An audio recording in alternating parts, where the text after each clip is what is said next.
back to the whole group, please.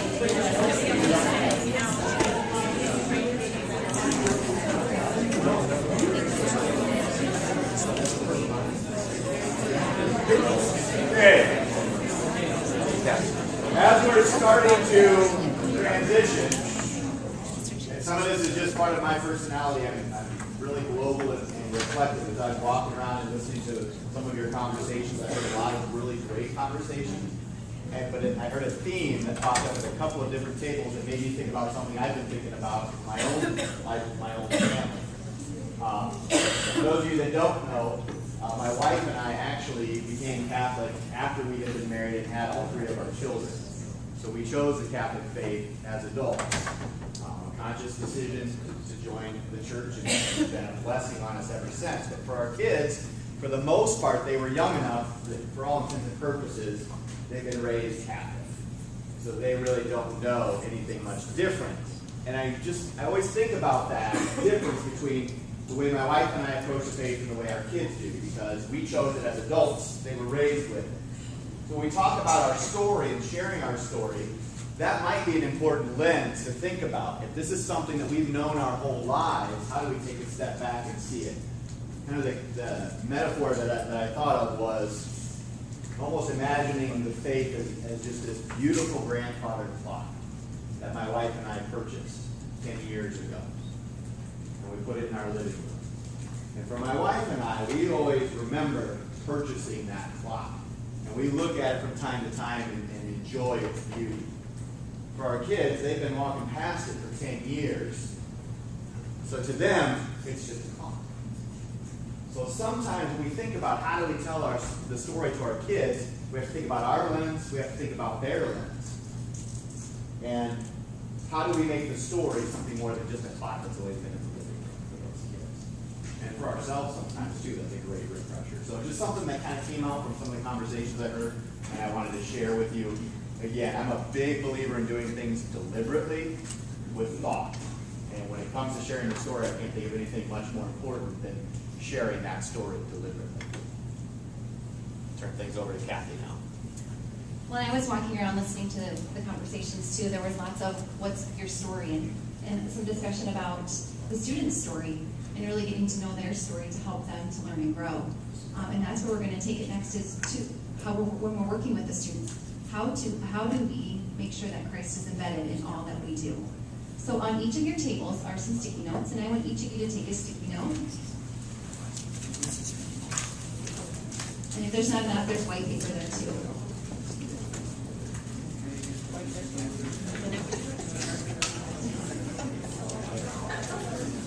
And on this sticky note, I want you to start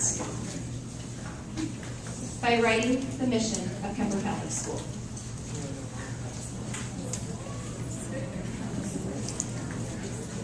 You guys need some sticky notes?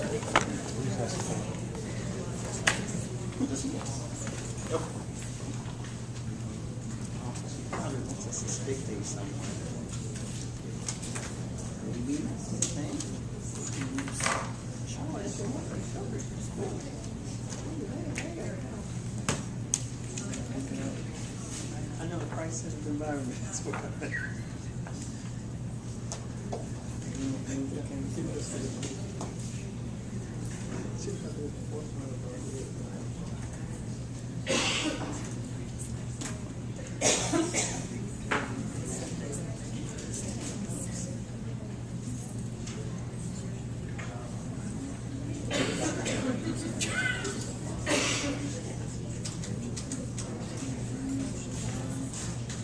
It looks like most of you are about finished up.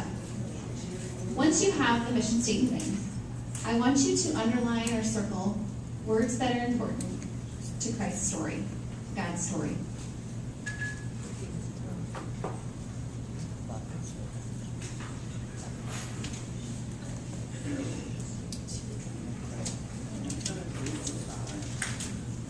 Go ahead and share those with your table.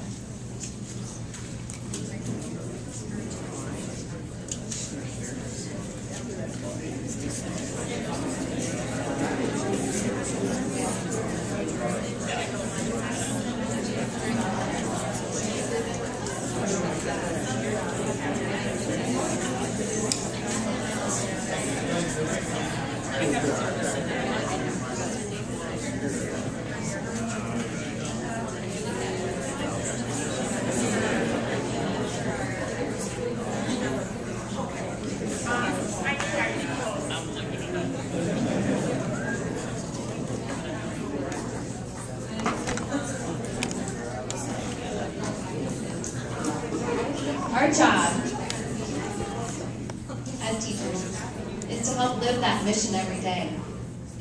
And it needs to be the center of all we do throughout the day. So us as an administrative team have come up with 3 through lines, is what we're going to call them, that will help you to embed our faith in God's story in all that you do throughout the day. The 3 through lines we have created is the first word is creation. And when Father was talking, he talked a lot about creation and the creation of God and the world and Jesus and the story. And then he went on to talk about redemption. And the third one being sanctification. So we're going to give you another job right now. We'll give you more guidance later, but we want to see already how you feel that you touch on these parts of God's story in all that you do already with your students. So our 3 words being creation, you might want to write those down, redemption, and sanctification. So you can take the next, 4 to 5 minutes just to already be reflecting on how you share those parts of God's story with your students already in your classroom each day.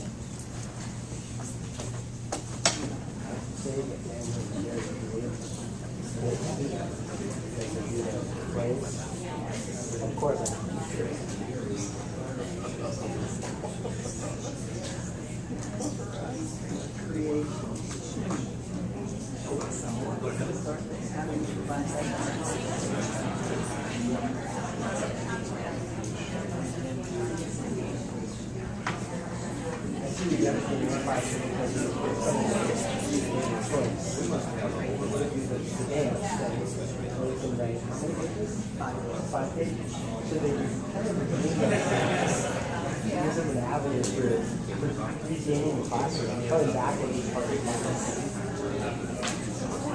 About it like that.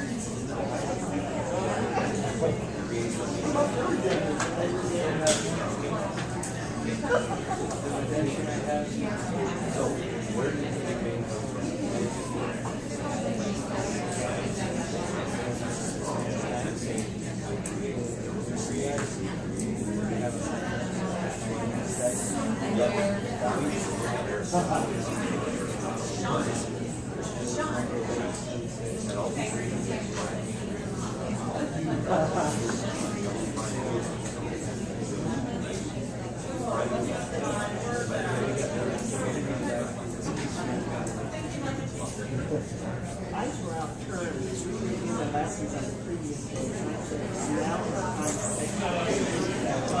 and then I go out and get back, and then I may give them a statement to help them out, and if they don't know, allow them to read themselves by phoning their friends. Look around, you can phone a friend, and go up, and they'll call them a friend, help them out. If that friend doesn't go, it reverts back to them. Call another friend. Phone a friend, somebody to bail them out so they can do the mistake. That will work. I think of also it's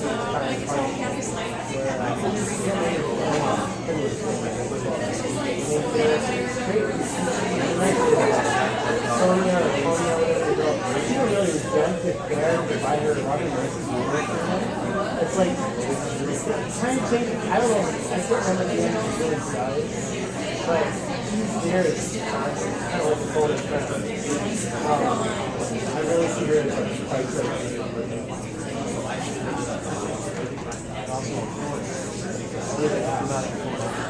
Show by contrast just how it really is. In my class, we talk about respecting and honoring creation. Rachel Carson made an essay called Sound Spring years and years ago about how we're using synthetic science and research and legislation to have all these things that talk about just the way we talked about the gentleman dressed and lots of the tire man and stayed the rest crew as we're spraying the weeds on the state highway. So that weed killer turns over and white guy $600,000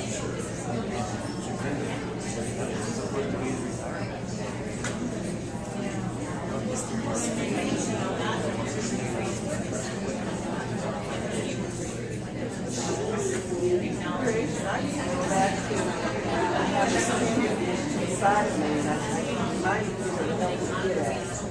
children, Spicer may have a procedure, but if you just happen to pass it, you take one off, that's fine. But once you are environment, you must pick up the paper around your desk, make sure it's in the right recycling bin or trash can. Spicer does not want to be a maid, so they make sure they keep the room clean, like or they can't do this here.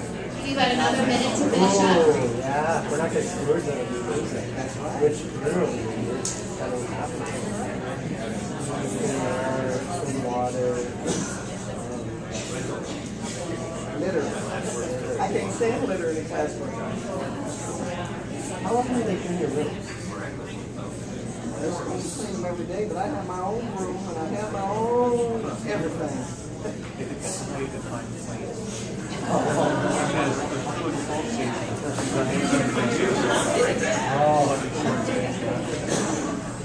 Have you guys gotten free stuff? How you getting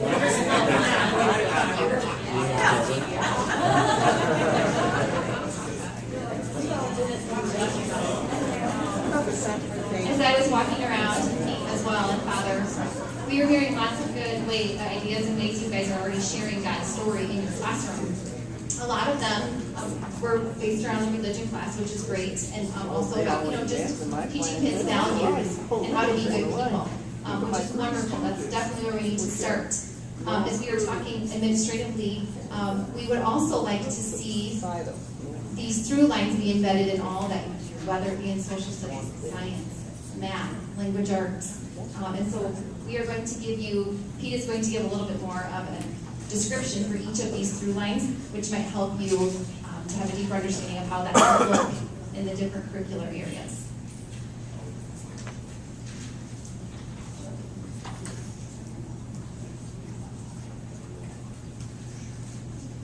Okay.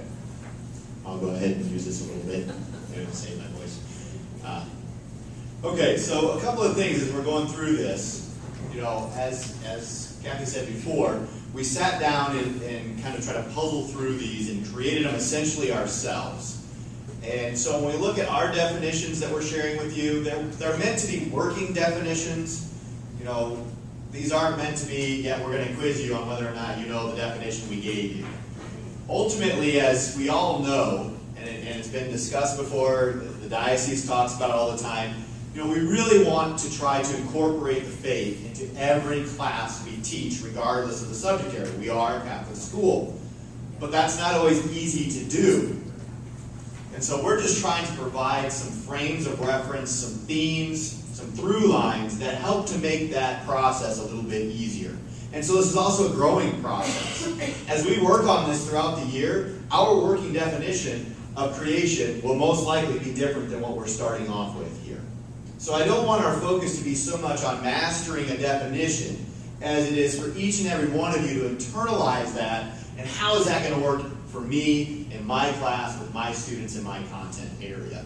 And so we tried to develop these fairly broad so you can begin to see those connections. If there's any point you're really struggling with one of these, or all of them, let us know and we'll help you work through that process. Because our goal with this is not to give you some extra layer to go through. It's to empower you to do something I think deep in our hearts we all want to do. And that's part of why we're here, because we believe in the mission of our school. We believe in Catholic education. So this empowers you a little bit. So one of these through lines is creation.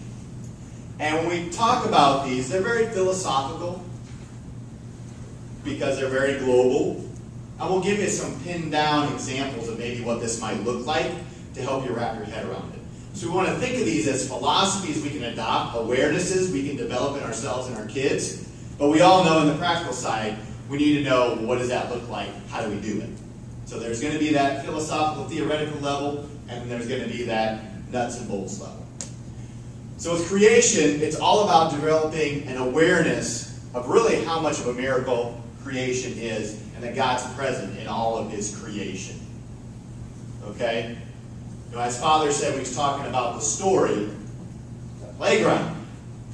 God loved us so much, He created this world and made us stewards of it.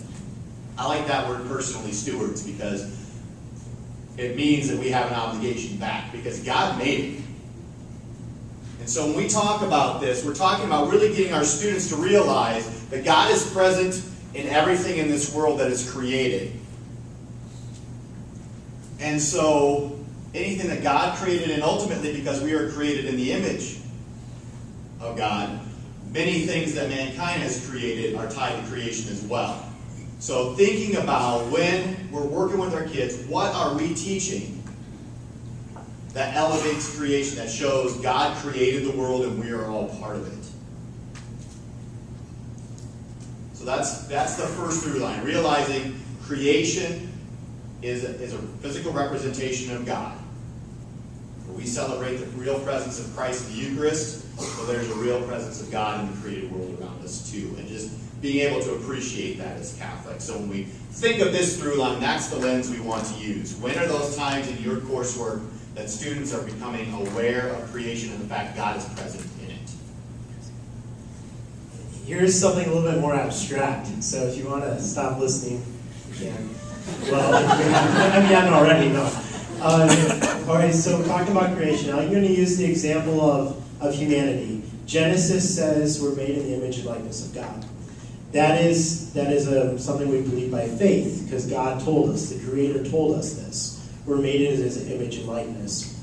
Now, in biology, you might be looking at the systems of the human organism, and then you start to see the behavior of the human organism in sociology, anthropology, or whatever as well. And you start to notice that humans are different than other creatures because they appear, at least by observation, to be the only ones who have self-consciousness and conceptual thinking.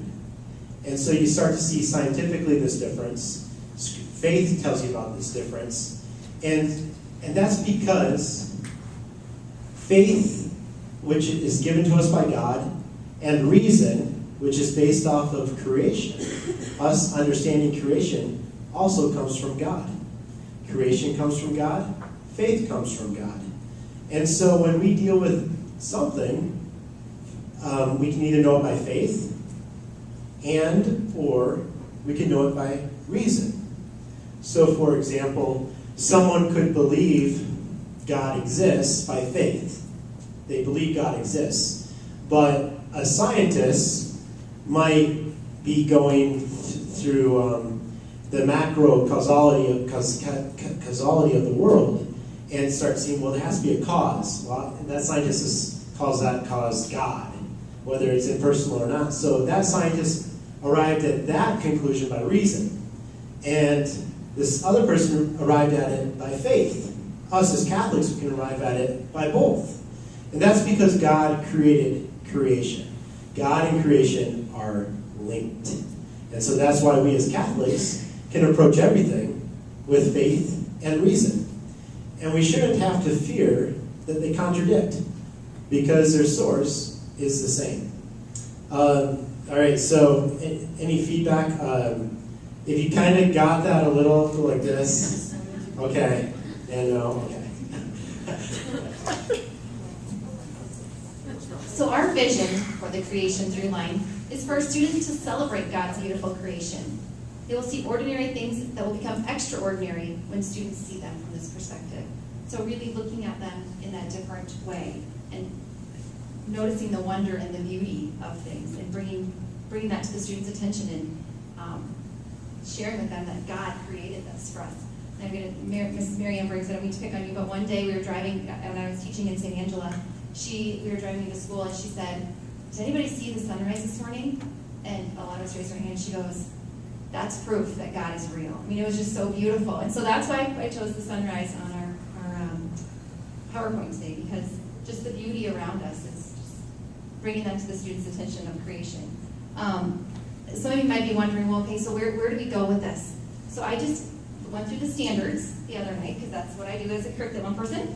And I just found one that I thought, well, this would definitely fit under the creation through line. And it's to plan and conduct an investigation to describe and classify different kinds of material by their observable properties. When the students are looking at these items, looking at them carefully and noticing the wonder and the beauty in them and talking about them, that they are God's creation, and bringing that to their attention, you can do that in science class as well. All right, Pete, we're on to the next through one. I just wanted to throw one more quick bullet point on this too. And definitely the mathematicians in the room can correct me if I'm wrong, but a lot of math was developed to help understand the scientific side of things. It's how you prove things. And so I see a very strong connection to creation when you talk about using mathematics, learning different formulas, particularly probably in like geometry and then into the maths that I barely remember, trigonometry, calculus, for the physics applications and all that fun stuff. But realistically, that's another area of understanding creation, is understanding it mathematically, because that's how we figure all those things out. So again, that's another connection to another content area. Since you brought up mathematics, every year I start my geometry class actually with a video called Nature by the Numbers, and it's put to some beautiful orchestral, is that a word? Orchestral music, and I mean, every year I show it to my students, I start tearing up because I just can't help it, but it's exactly what you're talking about, because it shows all these patterns in nature, and I say to my students, how can you not believe that God doesn't exist by watching that video? Because stuff just doesn't happen randomly, and that's what I try to show them in geometry, is that we have all these beautiful patterns, and they had to come from somewhere. Yeah, it's a great point to share. I mean, I remember as a classroom teacher in the social studies classroom trying to advocate, especially for upper level math. You know, you get the classic, I left the poster outside of Mr. King's room when we ever used it. But I always said too, just the thought process, the problem solving, learning to see patterns, learning to see connections, creation. God figured that all out first and then did it. We're just trying to see his plan. So another through line is redemption. And this, of course, is a huge component of the story for us. You know, and I don't know that I can ever say this enough, but that crucifix right there has a very strong meaning to me. I love being a Eucharistic minister, but there are plenty of times when I go up there that line where I am not worthy, that you should enter into my roof, that hits me hard.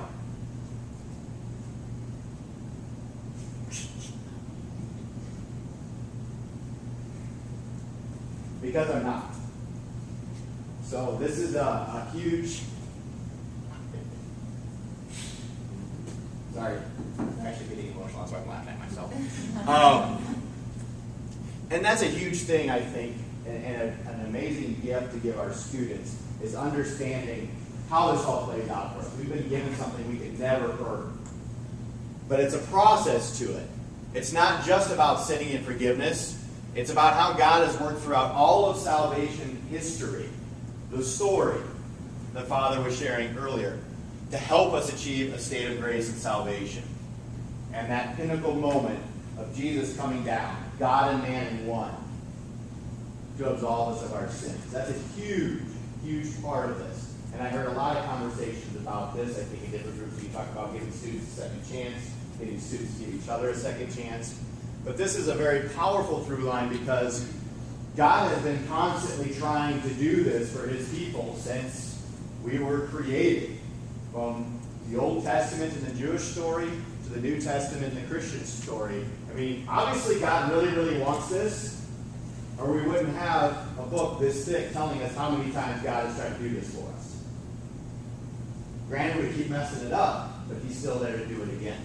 And so this is a major through line for us when we think about how God is constantly reaching out to us. It fits very well in a lot of social applications that aren't necessarily tied to your content, but deal with when you teach you things.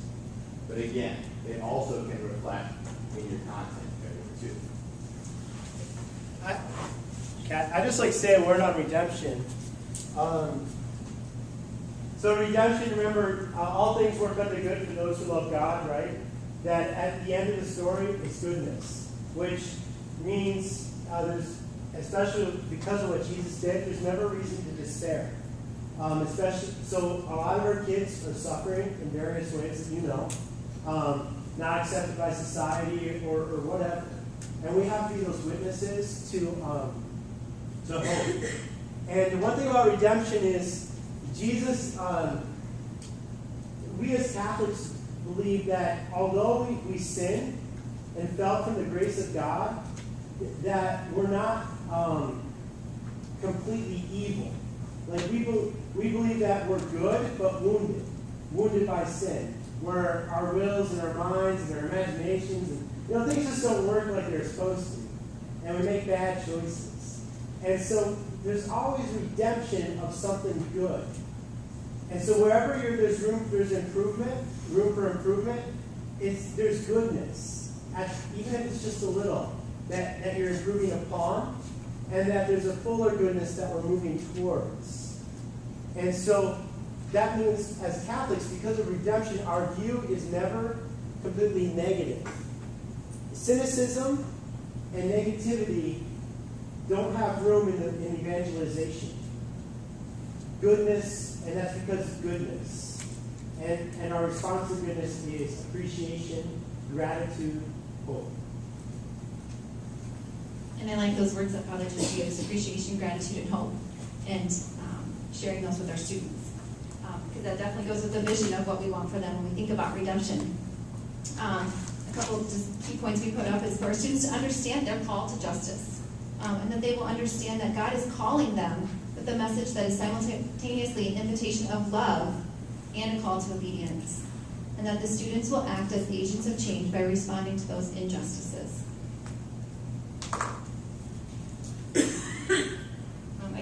Once again, another just example from the standards. So when you look through there were several that I could pick out, and I did third and fourth grade social studies is what I had up, and I was just amazed at how I could connect to the different through lines as I was going through those standards. So.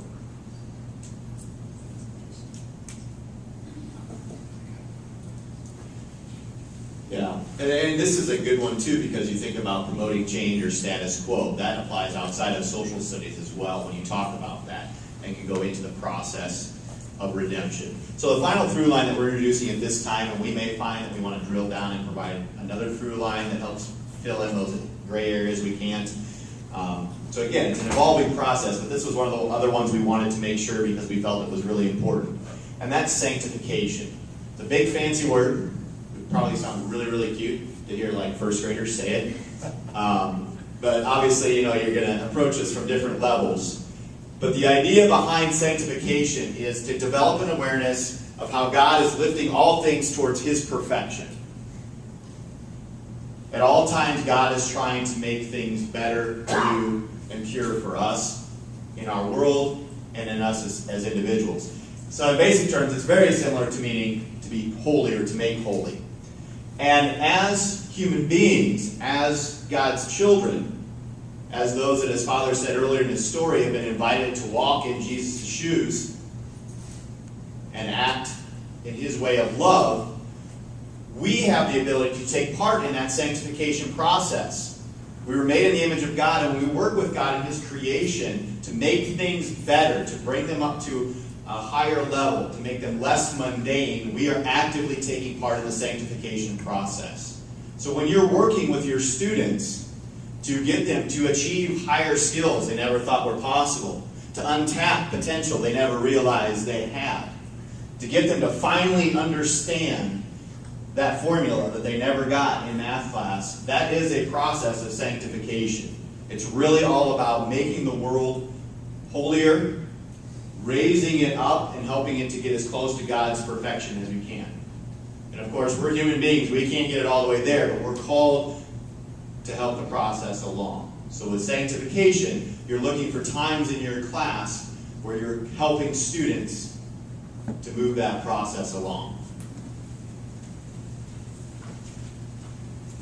I really just can't emphasize enough the importance of the will, intention, when it comes to sanctification.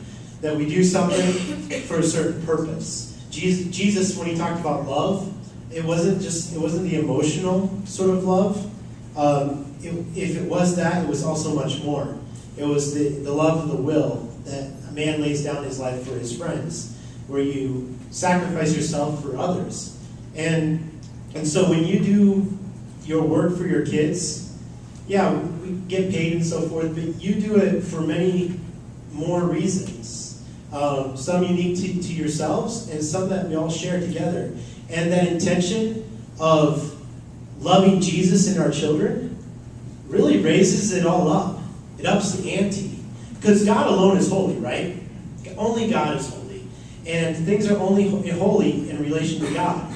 So that's why we lift up our kids to God when we love them. I do this for you, God. I want them to be closer to you. And so our intentionality is really important here. We the reason that we write on the board, erase the board, whatever, help with the math and stuff, it is different because we're Christian. It has that eternal dimension to it, that holiness to it, because we do it for God and we lift it up to God. So the vision is kind of what they've just been talking about, is that students will recognize examples of sanctification. How were they lifted up during the math lesson today? How were they lifted up during science and social studies? And having that reflection time to talk about it and sharing that with them and understanding the difference that that is making for them. Anything else? What we really liked about this was having these through lines is that our students will have them from kindergarten through high school. So you can continually be referring back to them and think about by the time they're seniors how well and how internalized the story will be to them by then, and really understanding the world around us and how it's God's story.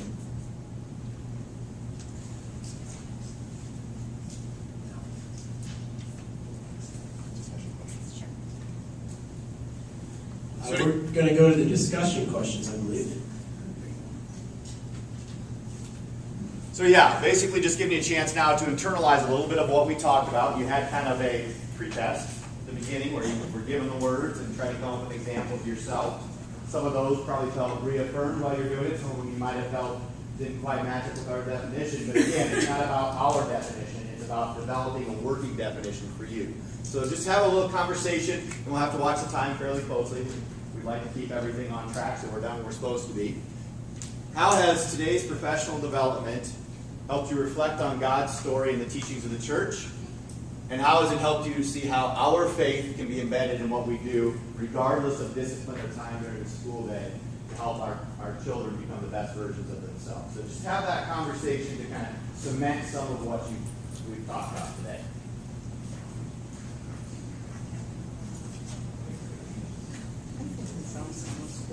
When it's decentralized down to our level here, however, when we're dealing with the higher store, that's not Christ-centered. Yeah. And somehow we have to make it fit. It's a whole lot of work. It really is. And so, as we're still dealing with our students,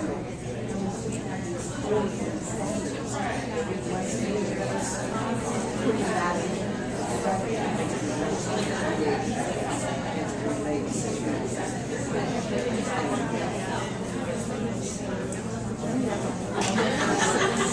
For me, I don't know about you.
There's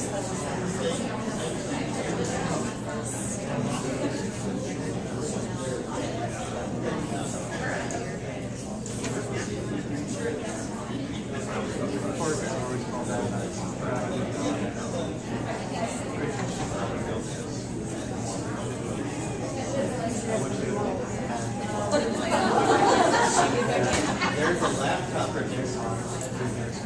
Let you know. Okay.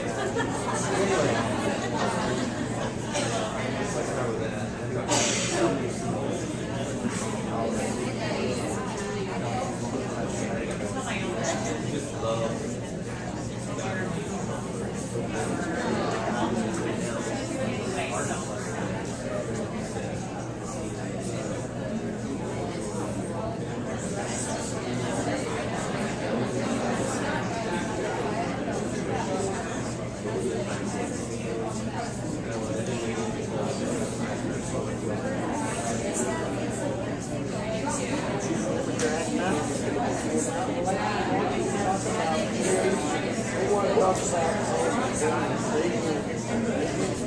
Creation and evolution over here. Oh my man.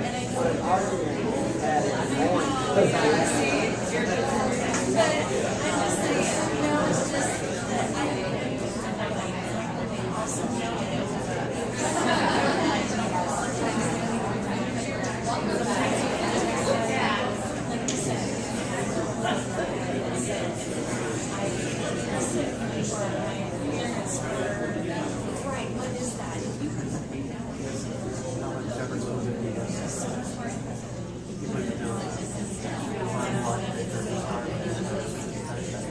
We'll regroup here just in a little bit, so just try to tie up your conversations. We've got a couple more pieces of today's agenda to work on, and then we'll be done. And yes, please help yourself to the sugary goodness on the back table.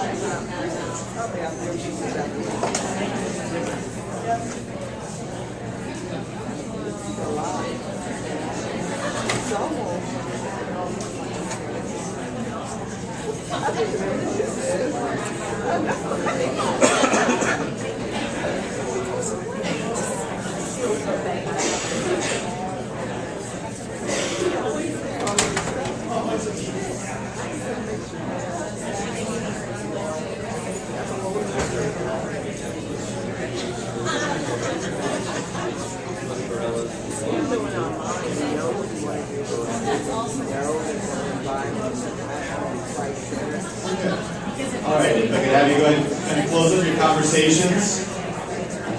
We've got a couple of notes I want to share, foreshadow a little bit the last couple of topics.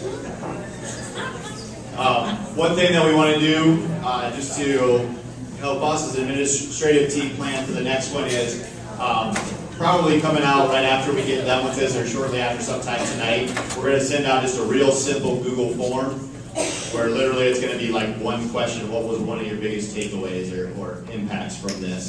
And then maybe one more that's like, what would you like to see further develop next time? Just to help guide us in this process. It just helps us, I mean, we've heard a lot of good things, but it helps us have something to plan from. So that'll be coming, and once we get it out, we'll just probably ask you to fill it out within a day or so. It shouldn't take more than probably 2 or 3 minutes. And the sooner we all do it, the better, because you will remember these conversations.